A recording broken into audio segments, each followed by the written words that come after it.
যাচ্ছিস কেন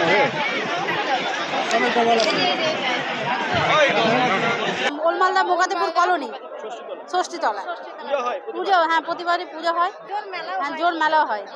আপনি দেখতেই পাচ্ছেন কত মেলা, প্রতিবার আসা হয়, কিন্তু প্রতিবারের মতো এত ভিড় হয় না। এখানে জুয়া খেলা হয়, টাকা বোর্ডের খেলা হয়। হ্যাঁ হ্যাঁ না, না এখানে খেলা হয়, আমরা দেখি। না না না আমরা খেলি না, কিন্তু দেখি না, পারি না।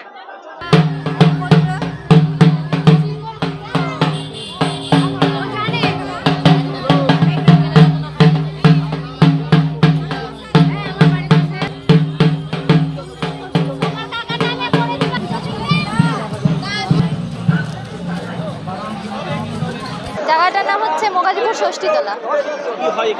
এখানে এই যে আজকের দিনে সবাই একসাথে, মহিলা পুরুষ বাচ্চারা সবাই মিলে একসাথে জুয়া খেলা হয়, অনেক আনন্দ হয়, মজা হয়। কেমন লাগে? আমার তো খুবই ভালো লাগে, দেখতেই পাচ্ছেন চারিদিকে সবাই খুব আনন্দে খেলছে, খুব প্রচন্ড খুব ভালো লাগে। হ্যাঁ, নতুনত্ব বলতে কিছু না, এটা অনেক বছর ধরেই হয়ে আসছে। হ্যাঁ হ্যাঁ হ্যাঁ, আমি খেলেছি, হেরেছি, জিতেছি।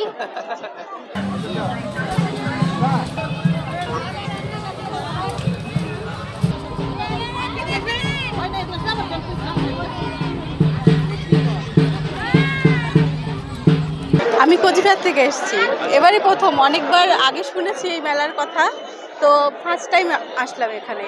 খুব ভালো লাগলো। এখানে বুড়ো ষষ্ঠীর পুজো হয় প্রত্যেকবারই, পূজাও দিলাম। আর এখানে ছোটো মোটো একটা মানে ভালোই লোক জমেছে, একটা জুয়ার মেলা হয়। তো হ্যাঁ, মেয়েরাও এখানে জুয়া খেলছে, তো ফার্স্ট টাইম এখানে আমিও পার্টিসিপেট করলাম, খুব ভালো লাগলো। কোনো সময় খেলিনি, আমাদের ওখানে কোনো দিনও হয় না এরকম। ফার্স্ট টাইম এখানে আসলাম, দেখলাম মেয়েরাও ওখানে খেলছে, তো ভালোই লাগলো সব মিলে। জিতেওছি, হেরেওছি। কেমন লাগে মানে সচরাচর জুয়া মেলা তো এভাবে প্রকাশ্যে দেখা যায় না। না না, এটা কেমন লাগছে? খুব ভালো লাগছে, খুব ভালো লাগছে, খুব ভালো লাগছে। এই জন্যই প্রথমবার আসলাম, চেষ্টা করবো পরেও আসার। খুব ভালো লাগলো।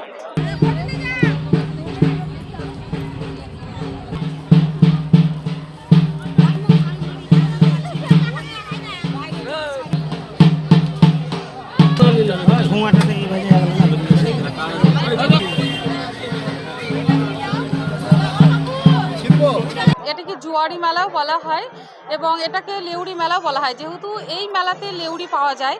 এই মেলার বিশেষত্ব হলো এটা যে এখানেই লেউড়ি পাওয়া যায়, অন্য কোথাও লেউড়ি পাওয়া যায় না। আর এই মেলার মূল আকর্ষণ হচ্ছে এখানে সকলে, বউ বাচ্চা বয়স্ক বাড়ির পুরুষরা সকলে মিলে জুয়া খেলেন। এখানে আমরা সবাই এসে এখানে জুয়া খেলি, সবাই আমরা আনন্দ উপভোগ করি। আর এখানে মা ষষ্ঠীর কাছে আমরা পুজো দিই, সকলের মঙ্গল কামনা, এবং কেউ কেউ আছেন সন্তান কামনার আশায় অনেকে পুজো দিয়ে থাকেন। মেলাতে কোনো বাধা নিষেধ প্রশাসনিক দিক থেকে? না না না, এখানে প্রশাসনিক দিক দিয়ে আজকের জন্য কোনো বাধা থাকে না, এখানে পুলিশ প্রোটেকশন থাকে, এখানে সকলে আসেন, জুয়া খেলেন, সকলে নিশ্চিন্তে বাড়ি যান, কোনো ঝামেলা হয় না। সময়সীমা বলতে এটি ভোর মূলত 4টে থেকে শুরু হয় সন্ধ্যে 6টা পর্যন্ত। কতজন আসেন এখানে যারা? প্রচুর, মোটামুটি 1 লক্ষ মতো লোক এখানে আসেন। সবাই পুজো দেন? হ্যাঁ, প্রথমে সকলে এসে এখানে আমাদের পাশে বেহুলা নদী আছে, সেখানে আগে সকলে যে একটু সেই জল একটু ছিটিয়ে নেন গায়ে, একটু কেউ মুখে দেন, তারপরে মায়ের কাছে যে পুজো দেন, পুজো দেওয়ার পরে সকলে বাড়ি যাওয়ার পথে জুয়া খেলে লেউড়ি খেয়ে এবং লেউড়ি সঙ্গে নিয়ে বাড়ি যান।